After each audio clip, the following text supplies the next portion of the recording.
નમસ્કાર દર્શક મિત્રો, જનરપન ન્યૂઝમાં આપણું સ્વાગત છે। વડોદરા શહેરમાં વધુ એક અકસ્માતનો બનાવ સામે આવ્યો છે। આપ જુઓ છો કે છેલ્લા કેટલા સમયથી વડોદરામાં અકસ્માતનું વણઝાર થંભવાનું નામ ન લેતી હોય ત્યારે ગોત્રી ઈએસઆઈ હોસ્પિટલ પાસેની એક ઘટના સામે આવી છે। કાર ચાલકે સ્ટેરિંગ પરનો કાબુ ગુમાવ્યો હતો અને આ કાર માર્ગના ઉપર આવેલા ડિવાઈડર પર ચડી ગઈ હતી। સદનસીબે કોઈ જાનહાનિ થઈ ન હતી।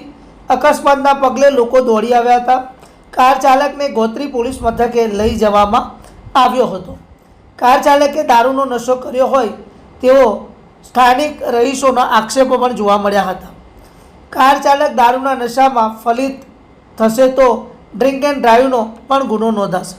આપ જુઓ કે મીડિયાની સામે આ જે દ્રશ્યો આપ જોઈ શકો છો કારના, કે જે પ્રમાણે લોકો અત્યારે નશો કરીને ગાડીઓ હંકારે છે, તેમાં નિર્દોષ લોકોનો જે કહેવાય કે ભોગ લેવાતો હોય છે।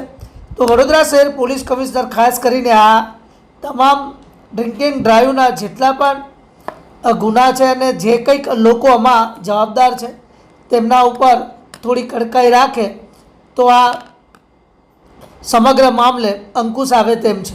બ્યુરો રિપોર્ટ, જનરપન ન્યૂઝ, વડોદરા।